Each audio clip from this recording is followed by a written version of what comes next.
International cricket और tennis की सट्टेबाजी संचालित करने वाले इंदौर के सटोरिये संजय अग्रवाल के खिलाफ ईडी ने कार्रवाई करते हुए उसके बैंक लॉकर खोले।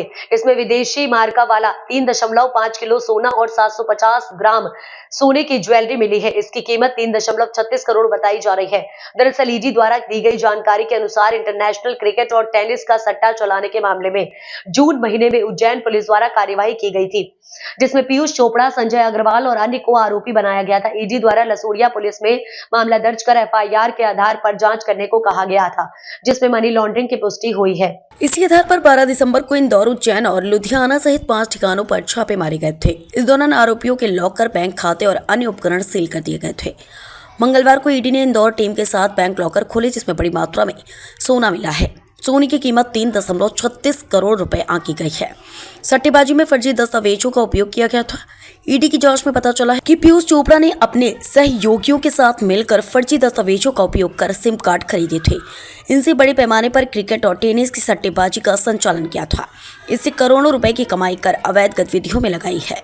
कार्रवाई के दौरान बेहिसाब नकदी, करोड़ों रुपए के निवेश के प्रमाण और आपत्तिजनक डिजिटल डिवाइसेस भी मिले हैं। उज्जैन पुलिस द्वारा की गई कार्रवाई में 15 करोड़ से ज्यादा नकदी, लैपटॉप, अंतर्राष्ट्रीय सिम भी मिली है। देखिए, ईडी ने कार्रवाई सट्टेबाज तरुण और अरुण के खिलाफ की थी। बड़े पैमाने पर इनसे पैसा और ज्वेलरी जब्त की गई है। इस पे लगातार ईडी की 3-4 दिन लगातार कार्रवाइयाँ चलती रही। उसके बाद ईडी ने एक प्रतिवेदन लसूड़िया थाने को भेजा है, जिसमें 409 और 420 का मामला इन दोनों के खिलाफ दर्ज करने का बात ईडी ने कही है। उसमें मामला कल दर्ज कर लिया गया। उसमें विवेचना जारी है। विवेचना में जो भी तथ्य सामने आएंगे उसके अनुरूप कार्रवाई की जाएगी। वो विवेचना में स्पष्ट हो जाएगा। विवेचना में जो भी चीजें स्पष्ट होंगी वो आपको बताई जाएंगी। घने कोहरे और एक्सीडेंट रोकने वाहनों पर रेडियम टेप लगाए। मुरैना आरटीओ अर्चना परिहार। सड़क सुरक्षा माह के अंतर्गत मुरैना कलेक्टर एवं पुलिस अधीक्षक के निर्देशन में सड़क दुर्घटनाओं में कमी लाने हेतु जिला प्रशासन द्वारा निरंतर प्रयास किए जा रहे हैं, जिनमें लोगों को यातायात नियमों का उल्लंघन करने पर पुरस्कृत करना हो अथवा नियम उल्लंघन पर चालानी कार्यवाही लगातार परिवहन विभाग अन्य सहयोगी संस्थाओं के माध्यम से इस दिशा में कार्यरत है। इसी परिप्रेक्ष्य में आज NHAI एवं परिवहन विभाग द्वारा संयुक्त रूप से हाईवे पर गुजरने वाली यात्री वाहनों, भारी माल यानों, स्कूल बस, ऑटो, एम्बुलेंस आदि पर रेडियम टेप लगाएं। आपको बता दें कि जिसका मुख्य उद्देश्य शीतकाल में कोहरे और अंधकार के कारण होने वाली सड़क दुर्घटनाओं को रोकना है। उपरोक्त कार्यवाही के दौरान 107 वाहनों पर रेडियम टैप लगवाए गए एवं यह कार्यवाही आगे भी जारी रखी जाएगी।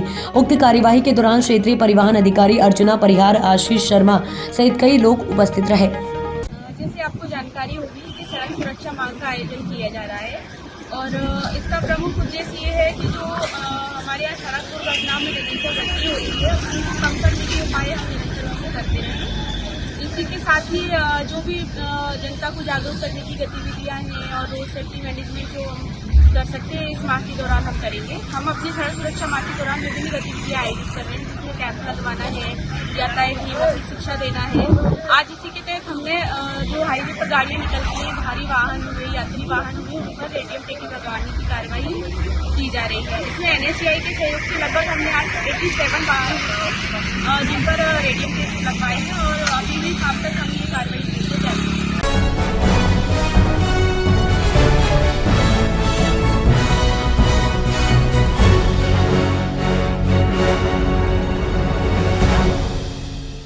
इंदौर के जूनी इंदौर थाना क्षेत्र में पिछले दिनों भाजपा पार्षद कमलेश कालरा के घर में घुसकर मारपीट करने वाले बदमाशों के खिलाफ पुलिस ने रिपोर्ट दर्ज की थी।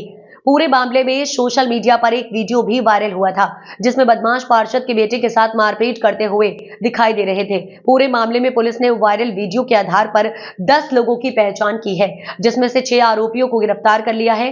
बुधवार को मुख्यमंत्री डॉक्टर मोहन यादव ने सोशल मीडिया पर भाषण के परिवार के साथ अभद्रता करने वाले बदमाशों पर कार्रवाई करने की बात कही थी।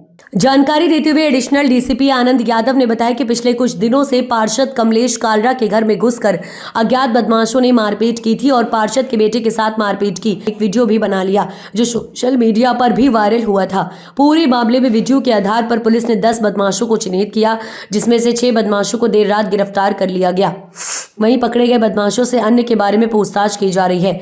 जल्दी उन्हें भी गिरफ्तार कर लिया जाएगा। फिलहाल पकड़े गए सभी आरोपियों से पूछताछ की जा रही है। पकड़े गए सभी आरोपी भी भाजपा पार्षद जीतू यादव के करीबी बताए जा रहे हैं।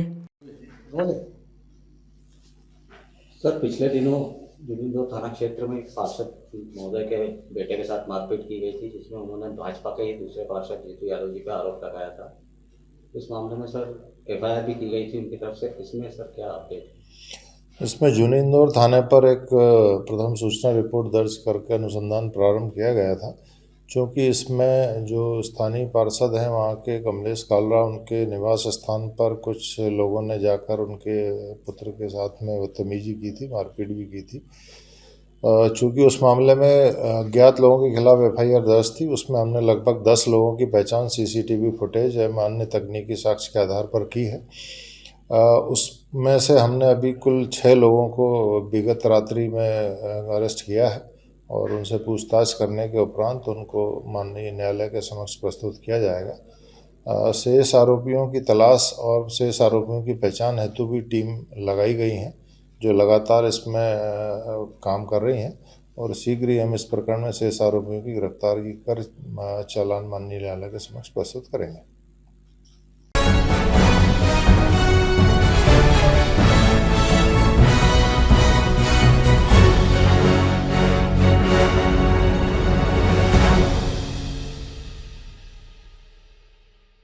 मिल्कीपुर उपचुनाव को लेकर भीम आर्मी आजाद पार्टी के प्रदेश अध्यक्ष ने मिल्कीपुर के एक मैरिज लॉन में पदाधिकारियों व कार्यकर्ताओं के साथ समीक्षा बैठक करके जीत का मंत्र दिया।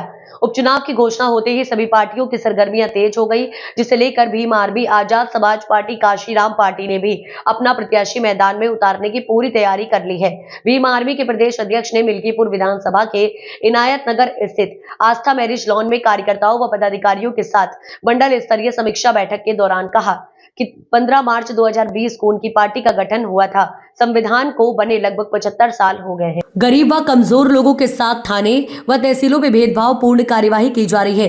गरीब व कमजोर लोगों को बनाए गए संविधान के अनुरूप लाभ नहीं मिल रहा है। उन्होंने ये भी कहा कि भाजपा द्वारा डॉक्टर भीमराव अंबेडकर बाबा साहब पर अभद्र टिप्पणी करने से जनता जान गई कि भाजपा बहुजन विरोधी है। उन्होंने ये भी कहा कि गरीब व कमजोर लोगों को इलाज, शिक्षा व रोजगार से वंचित कर दिया गया है। भीम आर्मी आजाद पार्टी ने संकल्प लिया कि भारत में संविधान के अधिकारों को आम जनता तक पहुंचाएगी। मिल्कीपुर की जनता भी उनकी पार्टी की नीतियों से संतुष्ट है और मिल्कीपुर की जनता आशा भरी निगाहों से देख रही है, जिसका सीधा लाभ भीम आर्मी पार्टी को मिलने जा रहा है। समीक्षा बैठक में मुख्य रूप से मौजूद सूरज चौधरी, विधानसभा अध्यक्ष विष्णु प्रताप, अखिलेश कुमार, महासचिव ओम प्रकाश, रविंद्र कुमार, जगन्नाथ, गौतम आदि बड़ी संख्या में कार्यकर्ता व पदाधिकारी मौजूद रहे।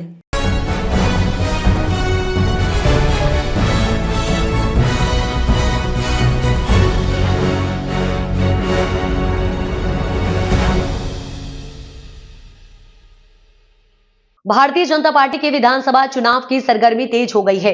अयोध्या के महापौर गिरीशपति त्रिपाठी ने विधानसभा मिल्कीपुर के विकासखंड अमानीगंज क्षेत्र के अंतर्गत ग्राम पंचायत खंडासा में ओम शक्ति राइस मिल पर संदीप मिश्रा की अगुवाई में बैठक कर क्षेत्र के संभ्रांत व्यक्तियों द्वारा अयोध्या से आए महापौर गिरीशपति त्रिपाठी को फूल माला से सम्मानित किया गया। बैठक में त्रिपाठी ने चुनावी प्रक्रिया के बारे में बताया और संबोधन करते हुए सरकार की उपलब्धियां गिनाई और जनता को मूल मंत्र दिया। बैठक का संचालन विजय पांडे ने किया। बैठक में उपस्थित कृपा शंकर मिश्रा, आलोक पांडे, रामधरी पांडे, दयानाथ पांडे, प्रधान प्रतिनिधि रामजी, रमेश सिंह, प्रधान प्रतिनिधि अखंड पांडे, अवधेश तिवारी, सदानंद सिंह आदि मौजूद रहे। क्षेत्र के गणमान्य लोग मौजूद रहे। जैसे आप मिल्कीपुर विधानसभा उपचुनाव के लिए तैयारी में आए हैं, लेकिन अभी तक भाजपा ने अपना प्रत्याशी घोषित नहीं करा है। क्या आपको नहीं लगता कि भाजपा प्रत्याशी घोषित करने में अनावश्यक विलंब कर रही है, जिसका उसको कुछ नुकसान उठाना पड़ सकता है? हमारा प्रत्याशी कमल का फूल। दूसरे, भारतीय जनता पार्टी एक विचार पर आधारित पार्टी है और इसमें हर एक कार्यकर्ता का सबका महत्व है। जिस भी कार्यकर्ता को भारतीय जनता पार्टी टिकट देगी, पूरी भारतीय जनता पार्टी और सारे लोग मिलकर उसको चुनाव जिताने का काम करें। प्रत्याशी ठीक है, उसकी समय के साथ उसकी भी घोषणा हो जाएगी, लेकिन मैं कह रहा हूँ ना कि हम लोग एक भारत माता की जय के लिए और भारत के निर्माण के लिए काम करने वाले लोग हैं। प्रत्याशी आ जाएगा समय के साथ बाकी राष्ट्र निर्माण के कार्य में पूरी पार्टी लगी हुई है और उसमें मिल्कीपुर से संदेश देगा। अच्छा महाराज, जैसे कि एक इस ग्रामीण क्षेत्र में सबसे बड़ी समस्या जो चल रही है छुट्टा जानवर वाली, और जिसके लिए माननीय मुख्यमंत्री जी भी लगातार प्रयास और आदेश देते हैं, लेकिन विभागीय कर्मचारियों द्वारा जो उसमें लापरवाही होती है उसका क्या नुकसान आपको लगता है कि उठाना पड़ेगा सरकार को? नहीं, आदरणीय मुख्यमंत्री योगी आदित्यनाथ जी के नेतृत्व में जगह जगह गौशालाएँ बनी हुई हैं और मुझे लगता है कि इसी बीच यहाँ पे 1-2 गौशालाएँ और स्टैब्लिश हुई हैं, तो वो हो सकता है कि विभागीय कर्मचारियों की कोई शिथिलता हो, लेकिन हम लोगों के प्रयास में और हम लोग उसका अगर कहीं कोई शिथिलता होगी तो उसे दूर किया जाएगा और यहाँ के लोगों को कोई असुविधा नहीं होने दी जाएगी। ये गौशाला की योजना अपने आप में बहुत अभिनव योजना है, और नहीं तो क्या होता था, छुट्टा जानवर होते थे और गोकसी किस तरह से पूरे उत्तर प्रदेश में फैली हुई थी। तो हम लोगों को तो मुख्यमंत्री जी का इस बात के लिए धन्यवाद करना चाहिए कि उन्होंने एक गोकसी से बहुत से ऐसे निरीह और बेजुबान जानवरों को बचाया और आज गौशाला की व्यवस्था के माध्यम से एक व्यवस्था कायम करने की बात कर रहे हैं। हो सकता है उसमें कहीं कोई शिथिलता हो तो उसको समय के साथ दूर कर दिया। जी जी, एक सवाल और है महाराज जी, इस समय जैसे मिल्कीपुर में विकास की गंगा बह रही है, मुख्यमंत्री जी का कहना है, और एक बगल में ग्राम पंचायत बकचूना है जो माँ कामाख्या धाम को जाता है, हजारों श्रद्धालु जाते हैं, आए दिन वहाँ दर्जनों लोग चोटहिल हो जाते हैं। आज तक तमाम शिकायत हुई है जनता की। हमें लगता है कि बहुत से संपर्क मार्ग इस बीच दुरुस्त हुए हैं, हो सकता है कि कोई संपर्क मार्ग छूट गया हो। देखिए, मैं एक जिम्मेदार पद पे हूँ। हम अयोध्या महानगर में बहुत से सड़कें हम लोगों ने बनवाई हैं। समय के साथ सारी चीज़ें धीरे धीरे होती रहती हैं। कुछ सड़कें हो सकता है वहाँ पर भी छूटी हो, लेकिन हम लोगों की जो दृष्टि है ऐसी चीज़ों को ढूंढती रहती है। और जहाँ तक आपने बकचूना की बात की जी, तो ये अगर किसी जिम्मेदार व्यक्ति ने उस समय ये बात की होती तो हो सकता था अब तक उस समस्या का समाधान हो जाता, लेकिन ऐसा नहीं है। हम लोग समय समय पे इन सब चीज़ों की समीक्षा करते रहते हैं और जहाँ पर भी कहीं कोई इस तरह की बात आती है उसको हम लोग ठीक करते हैं। ये मिल्कीपुर का ये चाहे ये मुख्य मार्ग हो, चाहे यहाँ कुमारगंज का फ्लाईओवर हो, या जो कुछ भी चीज़ें आप भारतीय जनता पार्टी की दें, और हम सारी चीज़ों को हम लोग इसकी समीक्षा करते रहते हैं और समय के साथ उसको दूर करते हैं। अच्छा महाराज जी, एक चीज़ होता है जैसे कि अयोध्या का कायाकल्प हो रहा है पर्यटन की दृष्टि से। आज उत्तर प्रदेश में सर्वाधिक पर्यटक आने वाले अयोध्या नगरी में आते हैं। क्या आपकी और सरकार की कोई ऐसी कार्य है कि जो आसपास, जैसे यहाँ पर माँ कामाख्या धाम का मंदिर है या बाबा गहनागदेव का जहाँ कहा जाता है जन्मेजय जी ने यज्ञ करा था, या आस्तिकन बाबा, इनको भी आप लोगों को कोई रोड मैप में है इसका विकास करने के लिए? निसंदेह रोड मैप में है। अब कामाख्या धाम पे तो हमारी बहुत सी विकास है और सुनवा जंगल के लिए बहुत से कार्य चल रहे हैं, वहाँ पे सारी चीज़ें। तो ये यहाँ सिर्फ मैं मिल्कीपुर क्षेत्र की बात नहीं कर रहा हूँ, 84 कोस के वहाँ सांस्कृतिक वो दृश्य जो 84 कोस परिक्रमा के अंतर्गत आता है, उसके आसपास के सारी पौराणिक स्थल सबको विकसित किए जा रहे हैं और इस पूरे क्षेत्र को एक सांस्कृतिक जोन के तौर पर विकसित किया जाएगा, ताकि भगवान से जुड़ी, उनकी लीलाओं से जुड़ी जो आसपास के क्षेत्र हैं वहाँ लोगों का आवागमन हो। और जिस तरह से अयोध्या में श्रद्धालु आ रहे हैं, पर्यटक आ रहे हैं, तो निसंदेह अन्य स्थलों पर भी धीरे धीरे उनका आना जाना शुरू होगा। और यह पूरी अर्थव्यवस्था, एक मंदिर अर्थव्यवस्था के नाम पे, टेम्पल इकोनॉमी के नाम पे पूरे क्षेत्र की अर्थव्यवस्था बदलेगी। अभी मैं जैसे पहले भी कह चुका हूँ कि आजकल अयोध्या रिवर्स माइग्रेशन की धरती है। अब लोग बड़े शहरों में नहीं जाना चाहते, लोग अयोध्या में छोटा सा रोजगार करना चाहते हैं, क्योंकि वहाँ रोजगार है। धीरे धीरे वो रोजगार का असर अन्य ग्रामीण क्षेत्रों पर भी पड़ेगा और धीरे धीरे सारे क्षेत्र विकसित होंगे। आज हमारी कनेक्टिविटी अच्छी हुई है, आज हमारा संपर्क, लॉ एंड ऑर्डर अच्छा हुआ, हमारी हेल्थ सर्विस अच्छी हुई, तो धीरे धीरे सारी विकास की भूमिकाएँ बन रही हैं और ये पूरा क्षेत्र विकसित होगा। जी अच्छा महाराज जी, अंतिम एक सवाल और कि आप आज श्री गणेश कर रहा है उपचुनाव का, आपको क्या, वैसे तो आपको पूरी उम्मीद होगी क्योंकि महाराज जी का, मुख्यमंत्री जी का भी पूरा फोकस मिल्कीपुर पे है, और जैसे आपने अभी कहा कि पूरे देश की नज़रें इसी एक सीट पे लगी हुई है, तो आपको क्या लगता है कितने ज़्यादा बढ़त से यहाँ से विजयी होगी? मिल्कीपुर की महान जनता के आशीर्वाद से इस बार जो मिल्कीपुर का जनादेश आएगा वह पूरी दुनिया उसको देखेगी। और मेरा पूरा विश्वास है कि जैसे आदरणीय मुख्यमंत्री योगी आदित्यनाथ जी के नेतृत्व में उत्तर प्रदेश के विधानसभा के उपचुनाव में हम लोगों ने भारी जीत दर्ज की है, मिल्कीपुर में भी हम लोग भारी जीत दर्ज करेंगे। आपका बहुत बहुत धन्यवाद।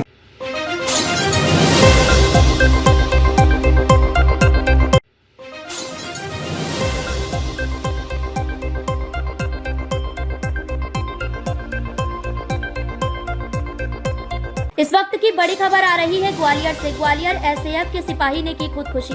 एसएएफ सिपाही देवेंद्र सिंह ने जहर खाकर की खुदकुशी। सिपाही देवेंद्र ने अपने घर में खाया जहर। इलाज के दौरान अस्पताल में हुई मौत। एसएएफ की 14वीं बटालियन में था सिपाही। विभागीय शिकायतों के चलते निलंबित था सिपाही। गिरबाई थाना के सिकंदर कंपू इलाके की घटना। पुलिस ने सिपाही के शव को पीएम के लिए भिजवाया। यूनिस खान, संभाग ब्यूरो, ग्वालियर।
बड़वानी जिले के अंजड़ थाना क्षेत्र के वार्ड क्रमांक 1 हडकी बेडी में स्थित नमकीन की फैक्ट्री में गुरुवार रात करीब 11:30 बजे के दरमियान शॉर्ट सर्किट से आग लगने से लाखों रुपए मूल्य की तैयार नमकीन और अन्य सामान को नुकसान हुआ। आग की चपेट में फैक्ट्री में तैयार नमकीन, कच्चा सामान समेत मशीनों व अन्य सामान जलकर हुआ क्षतिग्रस्त। गणेश नमकीन फैक्ट्री संचालक गणेश दानगर ने बताया कि उनकी नमकीन बनाने की फैक्ट्री उसी में बिजली के तारों में शॉर्ट सर्किट से आग लग गई। उन्होंने बताया कि रात्रि में फैक्ट्री में ताला बंद कर मजदूर चले गए। वहीं रात के समय अचानक से सायरन बजने लगा तो देखा कि फैक्ट्री में आग की लपटें उठ रही हैं। तो स्थानीय लोगों और नगर परिषद के पानी के टैंकरों की मदद से आग पर काबू पाया गया। वहीं आग लगने से 1.5 लाख से 2 लाख रुपए का सामान नुकसान होने का आंकलन लगाया जा रहा है। इस दौरान लोगों की भीड़ जमा हो गई। वहीं अंजड़ पुलिस भी मौके पर पहुंची। लगभग 1 घंटे की कड़ी मशक्कत के बाद आग पर काबू पाया गया।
और अब अगली खबर, देवास में फ्रिज में मिली महिला की लाश, पुलिस कर रही जांच। देवास जिले के बीएनपी थाना क्षेत्र स्थित वृंदावन धाम कॉलोनी में शुक्रवार को एक दिल दहला देने वाली घटना सामने आई है। एक घर के फ्रिज में महिला की लाश मिलने से पूरे इलाके में सनसनी फैल गई। पड़ोस में रहने वाले एक व्यक्ति ने पुलिस को सूचना दी कि एक मकान से तेज बदबू आ रही है। सूचना मिलते ही बीएनपी थाना पुलिस मौके पर पहुंची। जांच के दौरान फ्रिज के अंदर महिला की लाश पाई गई। महिला की पहचान और मौत के कारणों का पता लगाने के लिए पुलिस इलाके के सीसीटीवी फुटेज खंगाल रही है और फॉरेंसिक टीम को बुलाया गया। इस घटना से स्थानीय लोगों में डर और दहशत का माहौल। पुलिस ने लोगों से शांति बनाए रखने और किसी भी संदिग्ध जानकारी को साझा करने की अपील की है। पुलिस इस घटना को हत्या का मामला मानते हुए जांच कर रही है। अधिकारी जल्द ही घटना के पीछे के कारणों और दोषियों को पकड़ने का दावा कर रहे हैं। अभी हमें सूचना मिली है कि एक बंद घर में घर के अंदर एक महिला की लाश होने की संभावना है, तो उस पर हम मौके पे आए हैं। घटनास्थल हमने संरक्षित किया है। अभी एफएसएल की टीम और दूसरे विशेषज्ञ यहाँ पर मौके पे आएंगे। उसके बाद फ्रिज में बॉडी मिलने की सूचना है। ऐसी सूचना मिली है अभी। कौन सी कॉलोनी का मामला है सर? वृंदावन धाम कॉलोनी। ठीक है सर। मकान में भी कौन कौन रहता था? अभी ये इनिशियल इन्वेस्टिगेशन में है सारी चीज़ें, जैसे ही थोड़ा क्लियर अप होगा हम आपको सूचित करेंगे। कैसे पता चला सर पुलिस को प्रथम सूचना? बदबू के आधार पर जो पड़ोसी हैं उन्होंने सूचना दी है। क्या सर फ्रिज के अंदर मिली थी लाश, क्या हुआ? अभी इन्वेस्टिगेशन में है मामला, अभी एफएसएल की टीम आके पूरा निरीक्षण करेगी, उसी के बाद सारी चीज़ें स्पष्ट हो पाएंगी। ठीक, थैंक यू सर।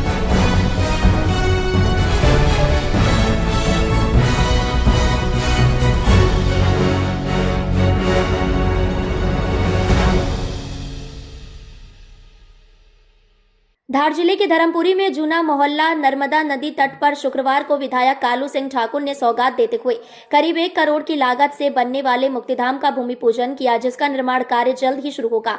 मुक्तिधाम क्षेत्र में सौंदर्यीकरण भी किया जाएगा, जिसके अंतर्गत मुक्तिधाम तक पहुंच मार्ग के लिए सड़क और नर्मदा नदी तट पर घाट बनाया जाएगा। करीब 1 करोड़ की लागत से बनने वाला मुक्तिधाम को लेकर नगर के कार्यकर्ताओं और लोगों एवं हर्ष का माहौल है। विधायक कालू सिंह ठाकुर ने कहा कि नगर एवं आसपास क्षेत्र के लोग यहां आते हैं और उन्हें बारिश के दौरान होने वाली कई समस्याओं का सामना करना पड़ता था। लोगों की समस्याओं को देखते हुए मुक्तिधाम और सड़क एवं घाट का निर्माण किया जा रहा है। इस दौरान कांग्रेस के जितेंद्र निगवाल ने भाजपा की सदस्यता ग्रहण की, जिसका स्वागत विधायक महोदय माला पहनाकर किया। वहीं कार्यक्रम को पूर्व भाजपा जिला अध्यक्ष विनोद शर्मा ने संबोधित करते हुए विधायक कालू सिंह का आभार माना। कार्यक्रम में वरिष्ठ भाजपा नेता महेंद्र महाजन, मंडल अध्यक्ष प्रशांत शर्मा, नप परिषद प्रतिनिधि डॉक्टर जियाउल हक, सीएमओ बलराम भूरे, विधायक प्रतिनिधि पप्पू राठौर, प्रदीप पटवा एवं पार्षद सहित वरिष्ठ भाजपा और कार्यकर्ता मौजूद रहे। आज नगर को मुक्तिधाम की सौगात दी है, क्या कुछ कहेंगे आप? देखिए, ये बहुत दिन से समस्या थी। जब बरसात का सीजन आए या कहीं भी बाजार में भी दिक्कतें बहुत से आती थी, जब गांव से बाहर से गांव के लोग आते थे उसके लिए बड़ी दिक्कत आती थी। इसलिए सब ने सोच के एक बाहर से बढ़िया रोड बने और मुक्तिधाम अच्छे से बने कि कोई बाजार में जाम भी नहीं लगे और बाहर का बाहर सब बाहर के लोग उनको भी सुविधा मिले, गांव वाले उनको भी सुविधा मिले। इसके माध्यम से आज 1 करोड़ का भूमि पूजन किया गया। क्या कुछ सौंदर्यीकरण होगा यहाँ पर? सौंदर्यीकरण तो बस अब ये भूमि पूजन और घाट बनेगा, इसके माध्यम से बढ़िया बगीचा जो भी है आवश्यकता है उसके अनुसार क्या है, पूरी धर्मपुरी आसपास के पूरे क्षेत्र के लोग आते हैं। इसके लिए यहाँ भी अच्छे से घाट बने और एक पूरे धर्मपुरी में इतिहास बने कि नहीं शमशान घाट ऐसा है कि ऐसा बनना चाहिए। इसी माध्यम से खलघाट में भी अभी नीचे तो जन सहयोग से बन गया और 2 करोड़ का हम ऊपर भी बना रहे हैं। तो हम माँ नर्मदा के किनारे हमारा क्षेत्र के सभी क्षेत्रवासी उनकी भावना है कि हम माँ नर्मदा घाट पर ही सब अंतिम संस्कार करें। इसके माध्यम से हम पूरा प्रयास करें कि हम दोनों घाट ऐसे बनाए कि पूरा क्षेत्र में एक आदर्श बने। बस इसके लिए लगे हैं और भूमि पूजन किया।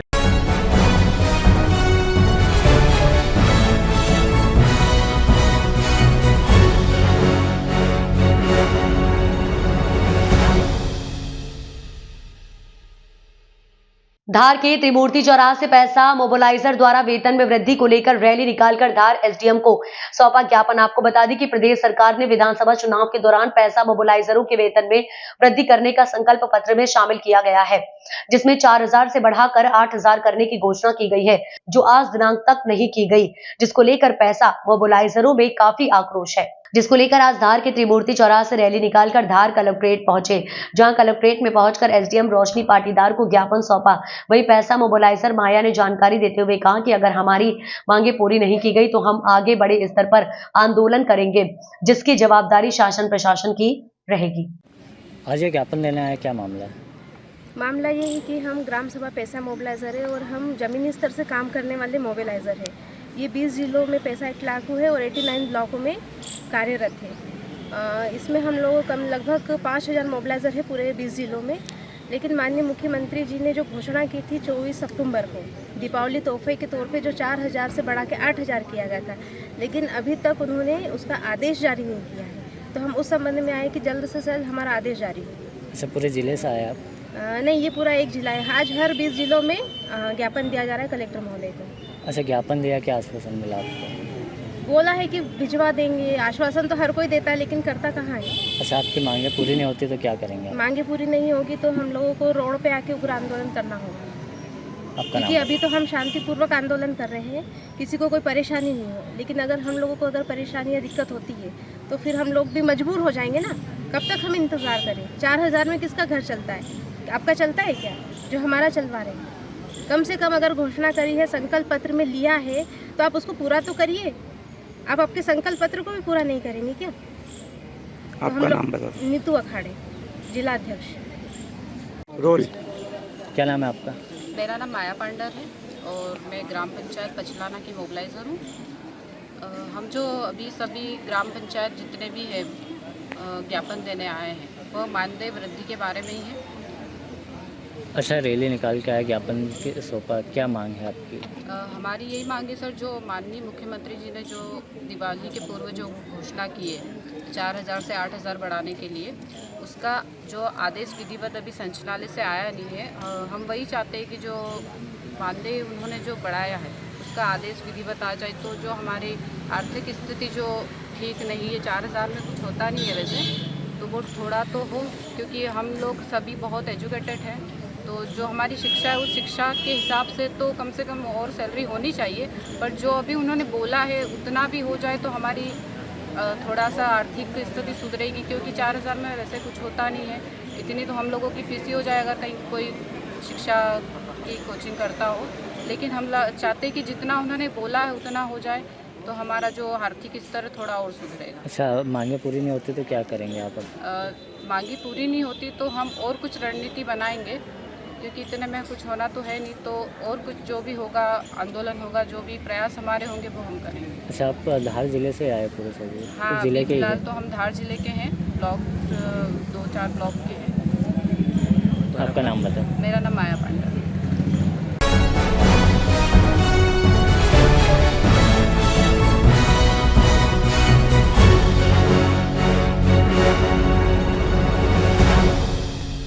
इंदौर के खजुराना पुलिस ने एक ऐसे ड्रग्स तस्कर महिला और पुरुष को गिरफ्तार किया है जो राजस्थान से एमडी ड्रग्स बुरखे में छिपाकर इंदौर के खजुराना क्षेत्र में पुड़िया बनाकर बेचने का काम करते थे। इंदौर की खजुराना पुलिस ने एक महिला और उसके साथी को गिरफ्तार किया है।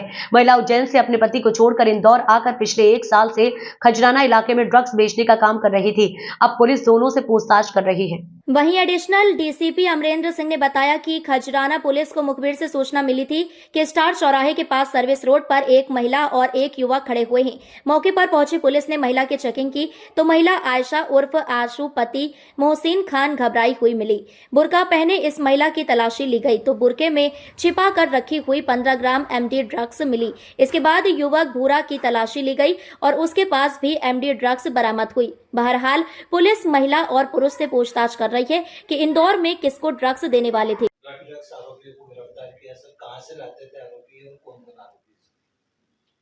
पुलिस थाना खजराना के अंतर्गत लगातार नारकोटिक्स ड्रग्स के विरुद्ध में कार्रवाई जारी है।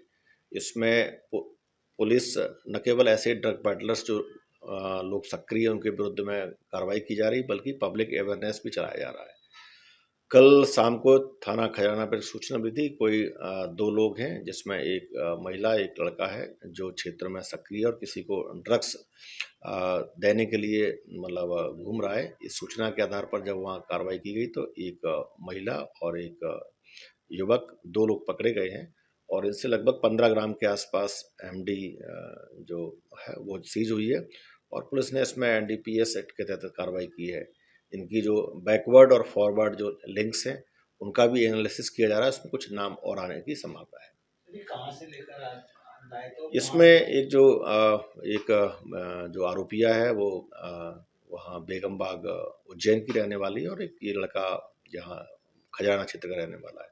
इस संबंध में अभी जो बताया गया कि इसमें मतलब बेसिकली कहाँ से लाए हैं, बैकवर्ड उनके लिंक्स क्या है, मतलब जो उनका जो पिछला लाने का जो लिंकेज है और आगे उनका क्या सप्लाई चेन है, उन दोनों पे ही काम किया जा रहा है और इसमें और भी अभी कार्रवाई की जाएगी। लड़की इंदौर आई थी, बुर्के के आड़ में सब कर रही थी। ये कई बार ऐसे लोग जो अपना कहीं न कहीं एक अड्डा टाइप में बना लेते हैं, अपने जो लोग रहते हैं उनमें उनके माध्यम से अपना पैडलिंग करते हैं, तो उसी के तहत इसमें ये कार्रवाई की जा रही थी और इसका खजाना क्षेत्र में एक ठिकाना था, मतलब एक जो जगह थी और उसके आधार पर पुलिस को जानकारी मिली थी और ये कार्रवाई की गई।